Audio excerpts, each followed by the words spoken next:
नमस्कार दोस्तों, स्वागत है आप सभी का आपका अपने चैनल वीके ऑनलाइन क्लास में। तो आज की इस वीडियो में हम लोग बात करने वाले हैं छत्तीसगढ़ के 25 महत्वपूर्ण प्रश्न के ऊपर। और ये हमारे सीरीज का तीसरा वीडियो है जिसमें हम लोग बात करेंगे 51 से लेकर के 75 तक के प्रश्नों को। तो वीडियो को अंत तक जरूर देखिएगा ताकि आपको यहाँ से कुछ फ़ायदा हो सके। और बाकी का 2 वीडियो अगर आप लोगों ने अभी तक नहीं देखा है तो हमारे प्लेलिस्ट में जा करके आप बाकी का वीडियो देख सकते हैं। तो चलिए दोस्तों, बिना देरी के वीडियो को स्टार्ट करते हैं और बढ़ते हैं आज के हमारे प्रश्नों की ओर। तो प्रश्न आपकी स्क्रीन के ऊपर दिख जाएगा। क्या 51वें नंबर का प्रश्न है, सरभपुरी वंश की उपराजधानी कहाँ थी। ठीक है, किसके बारे में बोला गया है भाई? सरभपुरी वंश के बारे में है ना। इसकी उपराजधानी पूछा गया, देख लीजिएगा, राजधानी नहीं है, उपराजधानी पूछा गया है। कहाँ थी ये हमसे पूछा गया है, देख सकते हैं। श्रीपुर है, श्रीनगर है, एरन है और सारंगगढ़ है। ठीक है, सारंगगढ़ है, याद रखिएगा। तो देखो यहाँ पर जो इसका आंसर हो जाएगा ना, वो हो जाएगा ऑप्शन ए श्रीपुर। ठीक है, क्या ऑप्शन ए श्रीपुर, जिसको वर्तमान में हम लोग सिरपुर के नाम से जानते हैं। चलिए अगला प्रश्न देखते हैं। प्रश्न दिया है, मांडक अभिलेख से किस शासक के संबंध में जानकारी प्राप्त होती है। देखो अभिलेख का नाम क्या है? मांडक है। ठीक है, याद रखिएगा, मांडक अभिलेख से किस शासक के संबंध में जानकारी प्राप्त होती है। तो कौन से अभिलेख से किस शासक के बारे में जानकारी प्राप्त होती है, आपको अच्छे से यह ज्ञान होना चाहिए, तभी ऐसे प्रश्नों को आप बना सकते हैं। नंदराज प्रथम है, भवेदव है, महाशिव तिवर्देव है और आप देख सकते हैं ऑप्शन डी में उदयन है। तो इसका जो आंसर हो जाएगा दोस्तों वो हो जाएगा ऑप्शन बी भवेदव। ठीक है, ऑप्शन बी इसका आंसर हो जाएगा। चलिए बढ़ते हैं अगले प्रश्न की ओर। प्रश्न दिया है, निम्नलिखित में से किस शासक को बालार्जुन भी कहा जाता है। बालार्जुन भी किसको कहा जाता है, ये हमसे यहाँ पर पूछा गया है। महाशिव गुप्त है, चंद्रगुप्त है, हर्षगुप्त है या फिर सूर्यवर्मा है। तो किसको कहा जाता है दोस्तों? तो इसका जो आंसर हो जाएगा ना, वो हो जाएगा ऑप्शन ए, महाशिव गुप्त को कहा जाता है। ठीक, ऑप्शन ए हमारा यहाँ पर इसका आंसर हो जाएगा। चलिए अगला प्रश्न देखते हैं। प्रश्न दिया है, रानी लोक प्रकाश का संबंध किस वंश से है। ठीक है, वंश के बारे में पूछा गया है। तो इनका जो संबंध है ना, किस वंश से है, ये हमसे पूछा गया है। सोमवंश है, वाण वंश है, पांडव वंश है, फिर कलचुरी है। ठीक है, ये कलचुरी है, याद रखिएगा। तो इसका जो आंसर हो जाएगा दोस्तों वो हो जाएगा ऑप्शन सी, पांडव वंश है। ठीक है, ऑप्शन सी इसका आंसर हो जाएगा, पांडव वंश उनका संबंध था। चलिए अगला प्रश्न देखते हैं। प्रश्न है, विक्रमादित्य को किस वंश का राजा माना जाता है। ठीक है, किनको बोला गया है? विक्रमादित्य को क्या बोला गया, किस वंश का राजा माना जाता है, ये हमसे यहाँ पर पूछा गया था। तो देख सकते हैं 4 ऑप्शन है, वाण वंश है, पांडव वंश है, सोम वंश है और नल वंश है। तो इसका जो आंसर हो जाएगा दोस्तों वो हो जाएगा ऑप्शन ए, वाण वंश का उनको राजा माना जाता है। चलिए अगला प्रश्न देखते हैं। प्रश्न दिया है, निम्न में से किस शासक के काल का ताम्रपत्र छत्तीसगढ़ के कुरुद से प्राप्त होता है। तो देख सकते हैं यहाँ पर ऑप्शन ए दिया है सरम, ऑप्शन बी दिया है नरेंद्र, ऑप्शन सी दिया है प्रसन्न मात्र और ऑप्शन डी दिया है प्रवर राज। तो इसका जो आंसर है दोस्तों वो हो जाएगा ऑप्शन बी नरेंद्र। ठीक है, चलिए अगला देखते हैं। प्रश्न क्या है, निम्न में से छत्तीसगढ़ के किस वंश को अमरार्य कुल भी कहा जाता है। ऑप्शन ए दिया है नलवंश को, ऑप्शन बी दिया है राजऋषि तुल्य वंश को और ऑप्शन सी दिया है सर्वपुरी वंश को। इसके बाद ऑप्शन डी नहीं है। ठीक है, तो ये तीनों में से आपको आंसर बताना है। तो इसका जो आंसर है दोस्तों हो जाएगा ऑप्शन सी, सर्वपुरी वंश को कहा जाता है। ठीक है, याद रखिएगा, इसका दूसरा नाम भी आप लोग अच्छे से। चलिए अगला प्रश्न देखते हैं। प्रश्न दिया है, निम्न में से किस सर्वपुरी शासक ने गरुड़ चक्र एवं शंख युक्त सोने के सिक्के चलाए। तो किन्होंने चलाए थे, कौन से शासक ने चलाए थे, ये हमसे यहाँ पर पूछा गया है। देख सकते हैं 4 ऑप्शन आपको स्क्रीन के ऊपर दिख रहा है। तो इसका जो आंसर हो जाएगा दोस्तों वो हो जाएगा ऑप्शन सी, प्रसन्न मात्र। ठीक है, ऑप्शन सी हमारा यहाँ पर आंसर हो जाएगा। चलिए बढ़ते हैं अगले प्रश्न की ओर।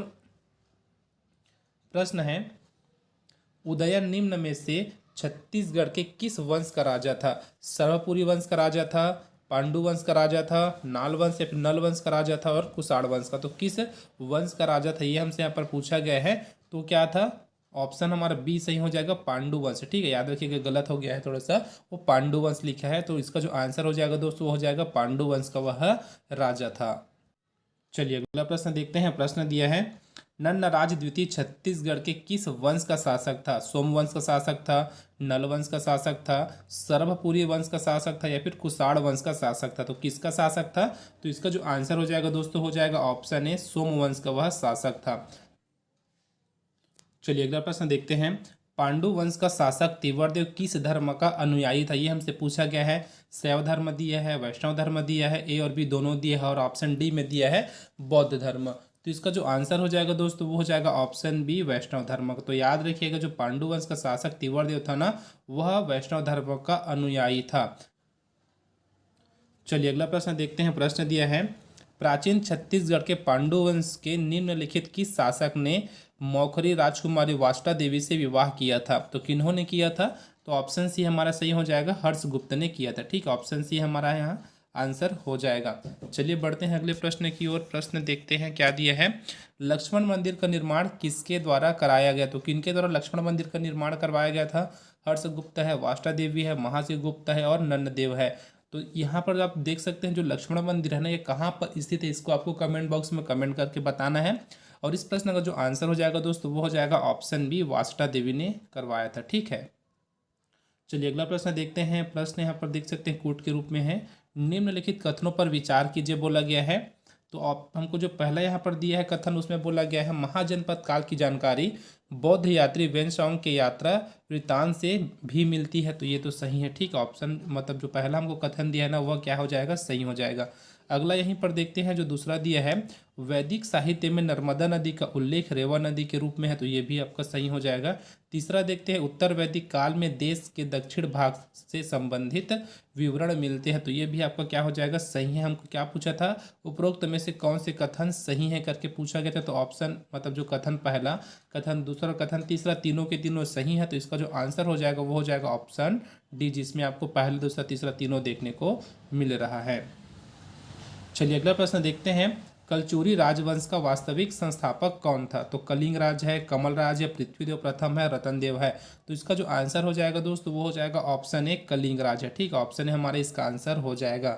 अगला प्रश्न देखते हैं। प्रश्न दिया है, निम्नलिखित में से किस कलचुरी शासक ने सकल कोसलाधिपति की उपाधि धारण की थी? तो किन्होंने की थी? तो याद रखिएगा पृथ्वीदेव प्रथम। ठीक है, क्या हो जाएगा, पृथ्वीदेव प्रथम इसका आंसर हो जाएगा, जो कि आपको ऑप्शन बी में देखने को मिलता है। चलिए अगला प्रश्न देखते हैं। प्रश्न है, कलचुरी वंश के मोहन सिंह मराठों के प्रतिनिधि के रूप में कब तक रतनपुर के शासक बने रहे? तो कब तक थे, आपको ये कमेंट बॉक्स में कमेंट करके बताना है दोस्तों। देख सकते हैं चार ऑप्शन आपको देखने को मिल जाएगा। 1750 है, 1751 है, 1855 है और 1758 है। तो इसका आंसर आपको कमेंट बॉक्स में कमेंट करके बताना है। चलिए अगला प्रश्न देखते हैं। प्रश्न है, कनिंघम के अनुसार रायपुर के कलचुरी वंश की लाहौरी शाखा का संस्थापक कौन था? तो कौन था, केशव देव था, ब्रह्मदेव है, रामचंद्र देव है या फिर अमर सिंह है? तो कौन थे इसका शासक, ये संस्थापक हमसे ये पूछा गया है। तो इसका जो आंसर है दोस्तों वो हो जाएगा ऑप्शन ए, केशव देव। ठीक, ऑप्शन हमारा ए यहाँ पर सही हो जाएगा। चलिए अगला प्रश्न देखते हैं, रायपुर के कलचुरी वंश की प्रथम राजधानी कहाँ थी? कलचुरी वंश के बारे में बोला गया, इसकी प्रथम राजधानी पूछा गया है कहाँ थी करके। पिंडरी है, बुया है, खल्लारी है, विलोर है। तो कौन सा हो जाएगा इसका आंसर? तो इसका जो आंसर है दोस्तों वो हो जाएगा ऑप्शन सी, खल्लारी। चलिए अगला प्रश्न देखते हैं। प्रश्न दिया है, कलिंग राज का उत्तराधिकारी कौन था? तो कौन था कलिंग राज का जो उत्तराधिकारी था, ये हमसे यहाँ पर पूछा गया है। तो इसका जो आंसर है दोस्तों वो हो जाएगा ऑप्शन सी, कमल राज। ठीक, ऑप्शन सी हमारा इसका आंसर हो जाएगा। अर्थात जो कमल राज थे ना वो क्या थे, तो कलिंग राज का उत्तराधिकारी था।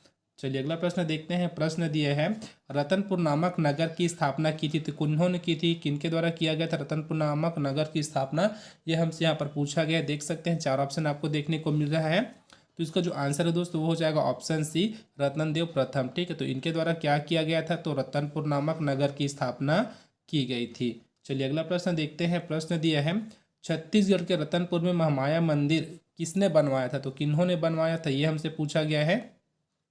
कमल राज ने दिया है ऑप्शन में, पृथ्वीदेव प्रथम ने दिया है, रतनदेव प्रथम ने दिया और रतनदेव द्वितीय ने दिया। तो इसका जो आंसर है दोस्तों वो हो जाएगा ऑप्शन सी, रतनदेव प्रथम। ठीक, ऑप्शन सी हमारा इसका आंसर हो जाएगा। चलिए बढ़ते हैं अगले प्रश्न की और आज के हमारे अंतिम प्रश्न की ओर। यहाँ पर देख सकते हैं, काकतीय शासक अन्नम देव ने किस छिंदक नागवंश के शासक को पराजित किया? हरिश्चंद्र देव है, मधुरांतर देव है, धारावर्ष है या फिर नृपति भूसर। तो किनको उन्होंने पराजित किया था, ये हमसे पूछा गया है। तो इसका जो आंसर हो जाएगा दोस्तों वो हो जाएगा ऑप्शन ए, हरिश्चंद्र देव को। ठीक, ऑप्शन ए हमारा आंसर यहाँ पर हो जाएगा। तो दोस्तों आज की वीडियो में बस इतनी है। अगर वीडियो आपको थोड़ा सा भी हेल्पफुल लगा हो तो वीडियो को जरूर लाइक कीजिएगा, चैनल को जरूर सब्सक्राइब कीजिएगा और अपने दोस्तों में शेयर करना ना भूलिएगा। अब मिलते हैं दोस्तों अगले वीडियो में, तब तक के लिए जय हिंद।